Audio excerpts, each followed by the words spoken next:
And we are back again. Appreciate the likes on the last video. Y'all telling me y'all really like this. So I'm gonna keep it going.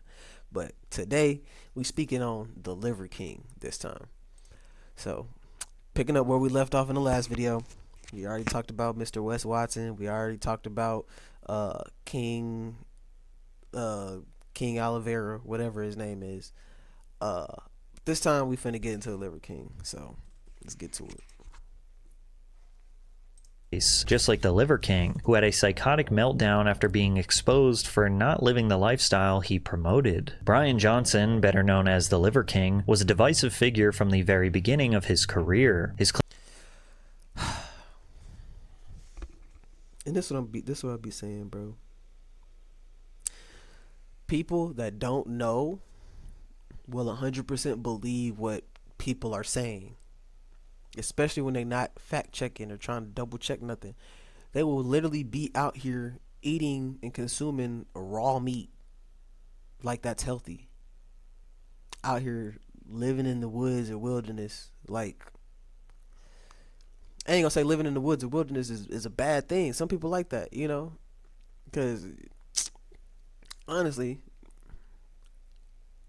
that's where I would want to be. I would want to be secluded. I don't necessarily like being around a lot of people. I like visiting the city. I don't want to live in the city. So for me, out there in the country, in the middle of the woods, if I can get some equipment, if I can chop these trees down, if I can put me a house out there, build me a house out there, I'll 100% do it.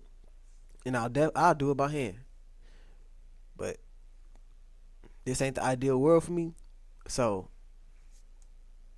I gotta pay bills. And I want my kids to have a comfortable lifestyle. I don't want my kids to be out here having a. It's certain things I wouldn't want my kids having to do. Honestly and truly. Would I hunt for my food? Sure. Would I tap into a natural water resource that's close by? 100%. But there's a convenience of going to the grocery store. But with that convenience, you also lose the control, because you don't know where that water coming from. That could be your toilet water. They just add a couple chemicals, try to clean it the best that they can, and they just put it in a bottle and give it to you. You don't know where that water come from for real. And then you see people like this on the internet, and the ones that don't know, the ones that's trying to seem like they cool because they think this guy is cool, gonna believe that. They gonna believe that consuming just straight liver is a healthy diet, not realizing that this man is on steroids, not realizing that this man eats actual food that's not stuff that he hunts for. Like,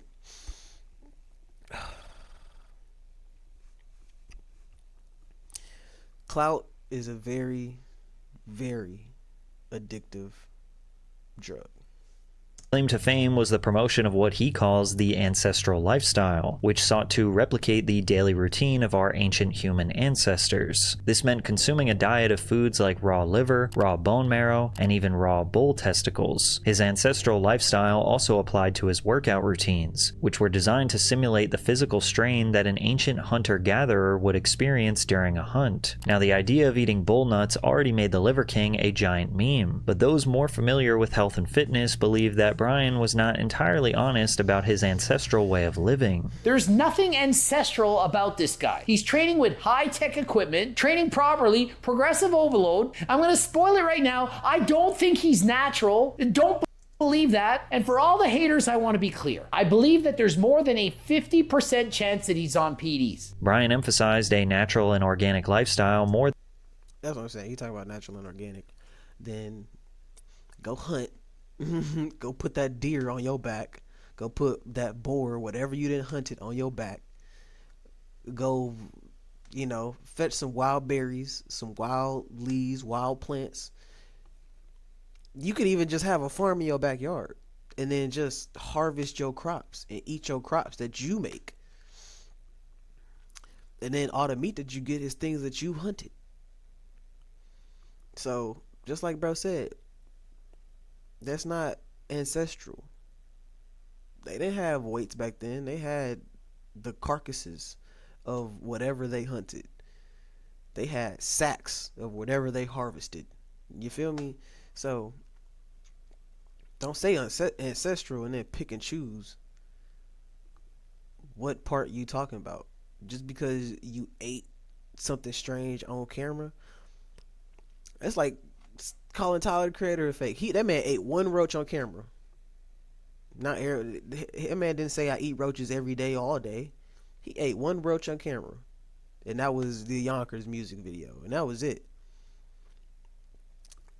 And I don't even know if he claiming if that was a real roach or not. It could have been, probably was, because I would have threw up. I definitely would have threw up if I ate a real roach on camera, bro. I definitely would have on camera and left all that footage in. So, yeah, bro. Don't say it's a fool nothing if you ain't 100% doing it.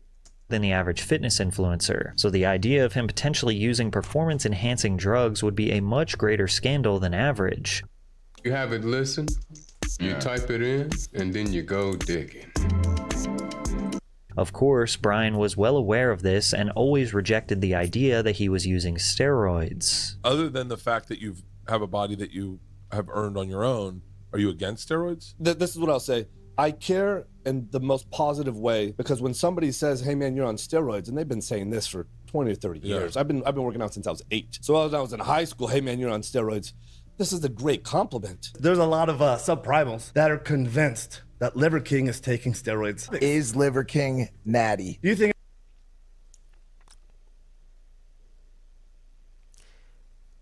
In my opinion, anybody that likes to talk down on other people is insecure within themselves, because the only reason you talk down on other people is to make yourself feel better or seem better.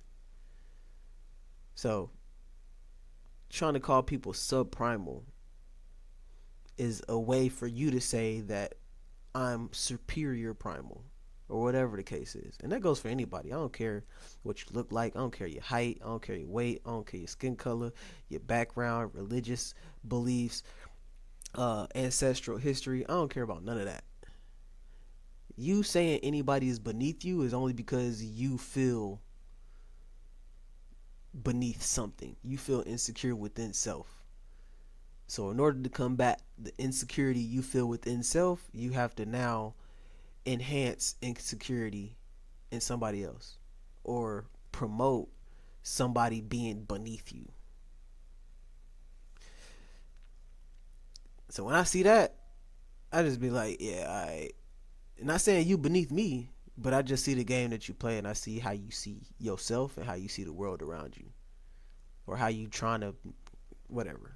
Y'all know what I mean. If I was on steroids, I would have these appendages down here, these legs. Have legs? Do you see how little my legs are? When I was in college, I weighed 175 pounds and I was single-digit body fat. I started working out about 8 or 9 years old. I had already been working out for, 10 or 12 years. So now I'm 45, and I've gained less than 1 pound a year over 25 years. So this is what I say to people that make this accusation. If you don't believe this is possible, then I suggest that you take that self-limiting belief, you put that in a box, and you bury that next to all your embarrassing shit, and don't open your mouth about it. Let that live with you. Don't let that live with somebody else. Notice how he never responds to the question with no. He only did outright deny his usage briefly one time on No Jumper. So again, for the record, I've never taken steroids. I'm thinking about doing it. Despite this, very few were actually convinced that he was natural. And when you think about it, hardly anything about Brian's life was ancestral to begin with. He lives in a modern house and posts on social media every day. Not to mention that he uses real weights, modern workout routines, and even a hyperbaric chamber to maintain his figure, all of which ancient humans never had. Plus a seemingly endless supply of supplements. I mean, just look at him compared to actual people living a tribal lifestyle. They simply look nothing like him.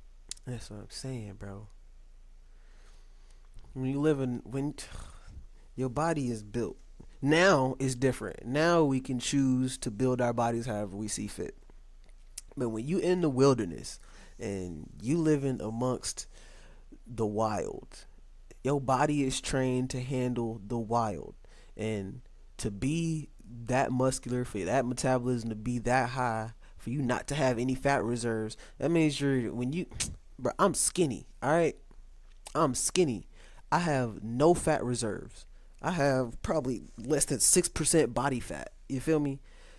So for me, my metabolism being high, when I get hungry, I'm hungry. Like, I'm either starving or I'm full. There's really no in between.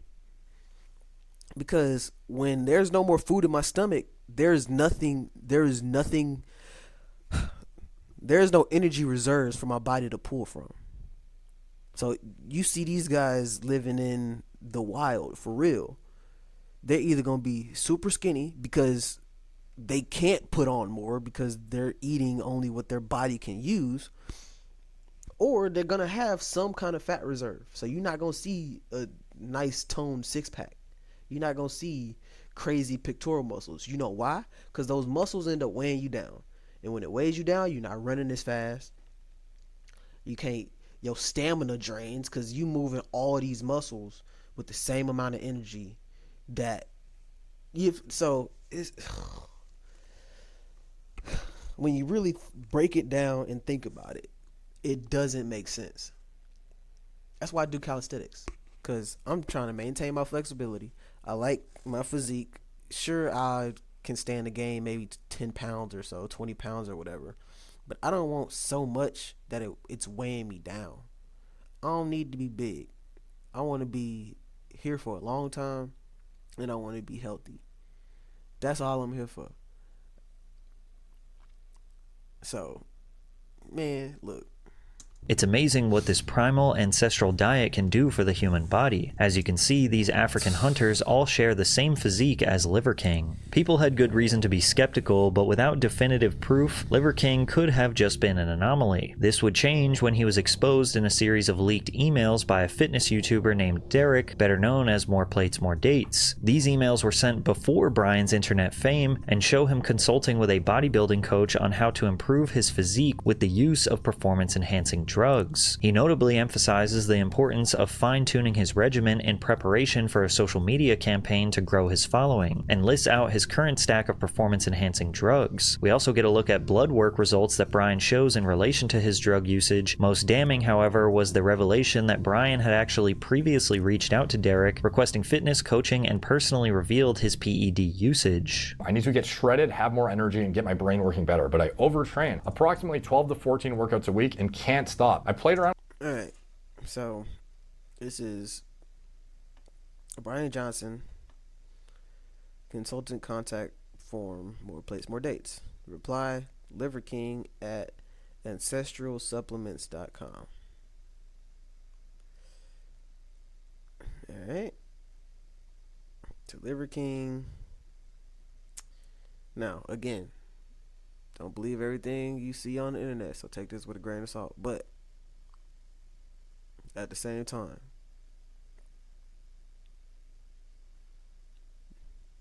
certain things can't be fact checked. So, I don't think this person is that dedicated to be like, yeah, I'm about to go pull up a fake email to try to ruin Liver King's reputation or whatever. And then if you type in Liver King at ancestralsupplements.com, it's probably a real email, which could be the fact that he's replying to said email can make this a real email. So it's things like that you just Peptides and would like to explore check, real fact GH check. like Omnitrope and others. Do it on your time, because I'm here to react to a video. I ain't here to fact check everything. That'll take way too long, and that'll be way too long of a video. So I'm trying to keep it under 30 minutes for y'all. I know y'all got stuff to do. So do I, sometimes.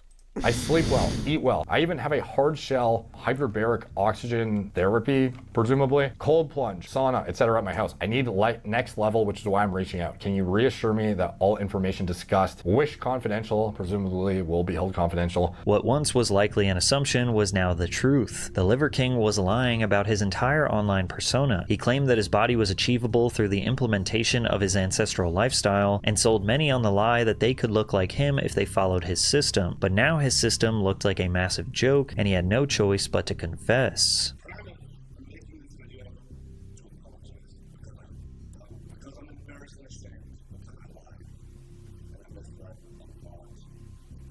Brian's apology seems genuine on the surface, however, he continues to lie about many of the circumstances that led him to this point. He claims that he never intended to become an internet sensation, and as a result mishandled his online persona. This narrative relies on you not knowing that Brian openly admitted that he was trying to reach 1 million followers in leaked emails before he even started his social media journey. He then goes on to claim that the Liver King persona was a social experiment aimed to inspire others to adopt healthier lifestyles, even if Brian himself was not personally following the same rulebook. Healthier lifestyles. What is your definition of healthy? Consuming raw meat? You consider that on the regular? You consider that healthy?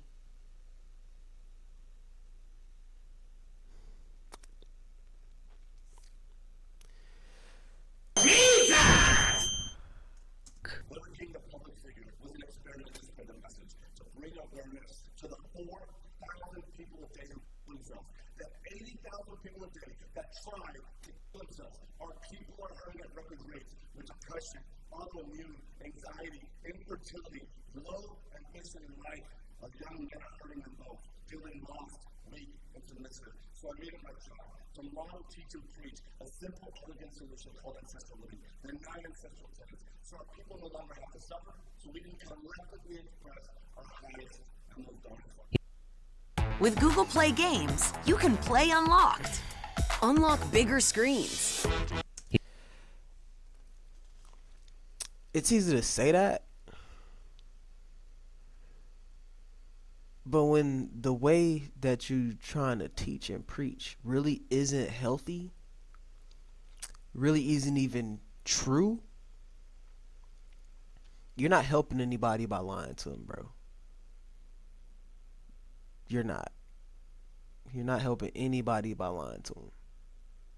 If you were just natty, if you were natural, and you had a good physique naturally, you didn't have to be ripped, bro. You didn't have to be shredded.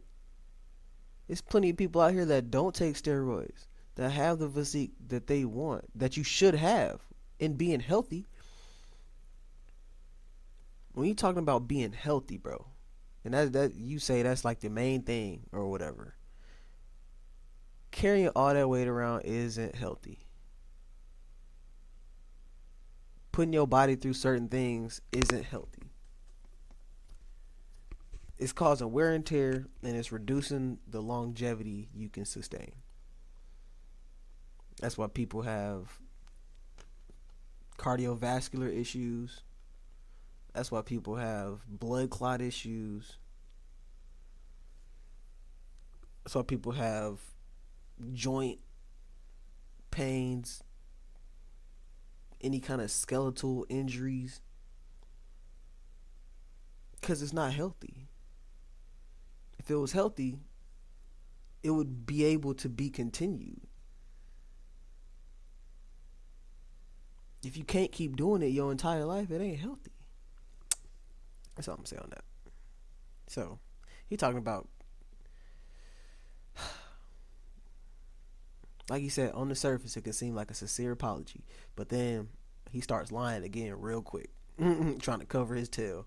He's trying so hard to build a bridge between depressive individuals and his steroid addiction, LMAO. Brian's reputation was completely shattered. Nobody believed Brian's sob stories or deeper motivations, and thus his reputation was completely shattered. He was now nothing more than a complete laughingstock of the internet. While he attempted to return to normalcy following his expose, Brian began to rot as the months went on, both physically and mentally. He notably lost a decent portion of muscle mass due to temporarily quitting the use of drugs to enhance his physique, but more fascinating was his extreme mental decline, in which he broadcasted for the entire world to see. People noticed his erratic behavior as he posted countless videos of himself nonsensically rambling. Break, victory, champion. I like to win in life, or if you'd rather be one of those, you know?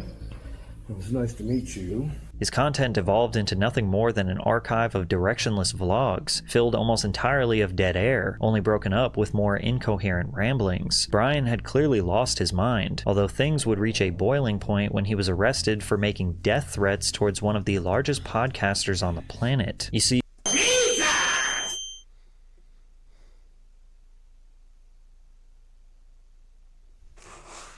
Oh my gosh. This is your king? Brian has an unnatural obsession with Joe Rogan, which was apparent long before he began showing any signs of mental decline. Joe even acknowledged that Brian had frequently made attempts to appear on his podcast, although was never offered an invitation. One of them came up to me in Vegas. Oh, really? Yeah, one of my security guards stopped him. He was like, I'm a producer for the Liver King. I'm like, what the f*** do you produce? What are you producing? Like, how many UFC events did he try and cozy up? He was front row at one of my shows in Vegas. Yeah, and then I saw him again at the Canelo fight. He was trying really hard to get on the podcast. And he's been trying really hard to get on now. He contacted a few friends of mine, and some of them that have, like Bert Kreischer, that had him on the show. Yeah, he told me he's trying to get on.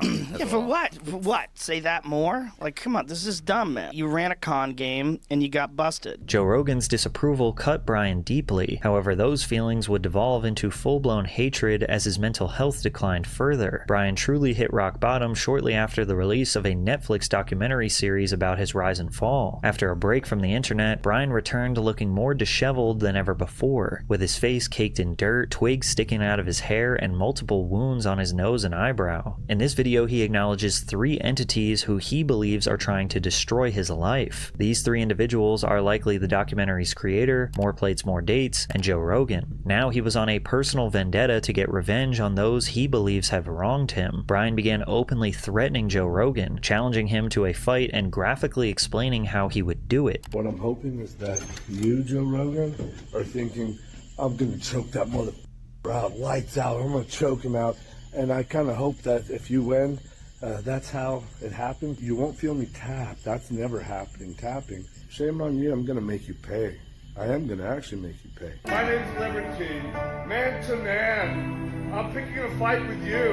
I'll come to you whenever you're ready to go. Because Joe Rogan, we don't have to make videos to pretend anymore. All of this is happening. We're coming to you. I've challenged you man to man to a fight. You can hold the hand of somebody that you love, because what happens next to you, you're going to need to remember that feeling. You're going to need something more than what you did. But Brian took it to a whole different level when he revealed that he was traveling to Austin, Texas to find Joe Rogan and literally kill him. Just pulling up to the capital of Texas. Guess what? You're dead.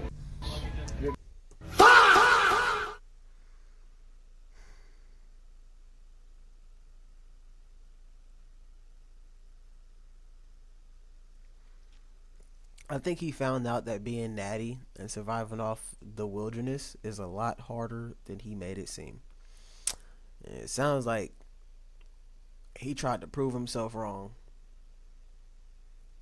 No, I take that back. It sounds like he's trying to prove the world wrong, as if he can't do it. I don't know why. Bro, you had money, you had some funds, invested in something, live off the dividends, buy some real estate, develop some property. You don't even got to do that. If you wanted to, you could have literally bought a little cabin in the woods and stayed there for the rest of your life and not done nothing, and just survived and lived off of whatever you made from social media and YouTube, because I'm pretty sure you made a lot. I don't know, I'm not counting this man's pockets. I just think that's just how it works. So the more you see somebody face, the more podcasts you get on, the more you get paid. So I don't know. I think you could easily have put some funds to the side, and instead of wasting it on a plane ticket to Austin, Texas, and ruining your reputation because you're out here threatening somebody on the internet, somebody that you don't even know, somebody that clearly doesn't really care about you either. It's detrimental not only to your reputation, but also your career. Dad. You're dead. Brian began spamming videos to his Instagram feed all throughout the night, leading up to the next morning when the police arrested him at his hotel after receiving reports of his threats. He was taken to jail but released on a $20,000 bond. Part of his bond conditions were the implementation of a non-contact restraining order, meaning that he could not go near or even speak about Joe Rogan in any capacity. A moment like this should have served as a point of reflection for Brian, realizing that he had gone too far and finally getting the help that he so desperately needs. Unfortunately, that is not the case. As recently as November of 2025, Brian is still obsessing over Joe Rogan, continuing to challenge him to a fight and even taping large pictures of his face all over his What Seth Rogen do to you, bro? What did Seth Rogen do to you? walls. This behavior is not normal and continues to make him look extremely manic and or crazy. The cracks in Brian's facade began to show when someone with actual credibility decided to challenge him, just like Dr. Mike Israetel, whose credibility evaporated the moment someone actually read the document that earned him the title doctor, only to find it was full of fabricated claims. What helped All right. Man.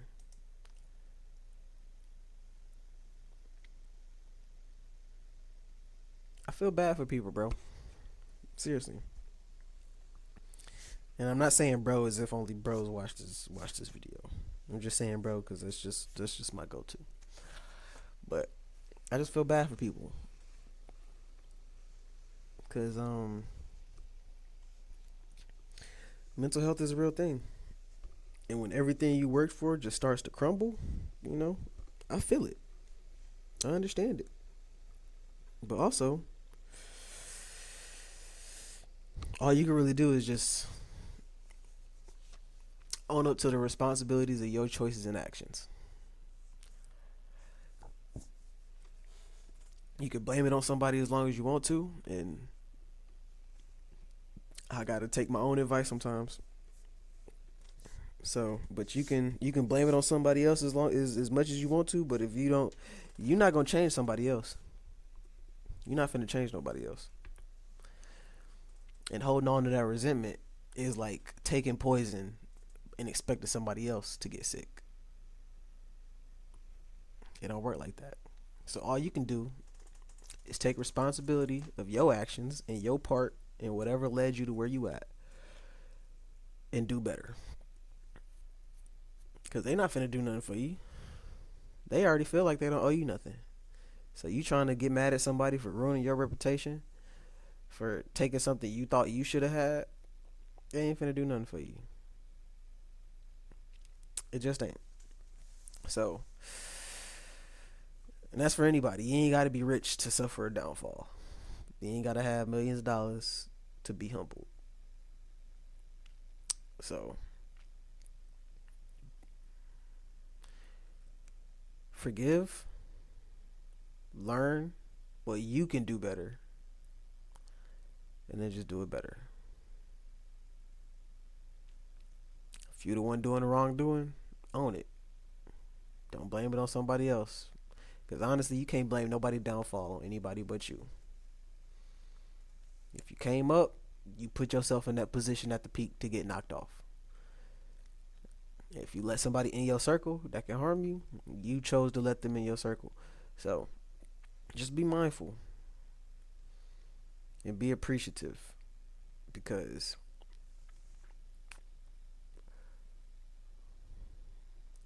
you never know. The people that you walked on to get to the top can be the same people that drag you down to the bottom. So,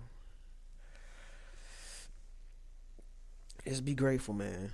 Just be grateful. It's rough. But if y'all like this video, feel free to leave a like. Go ahead and subscribe. And same thing as last time. If you want to see another video, give me 5 likes on this video. But from the east to the west, peace.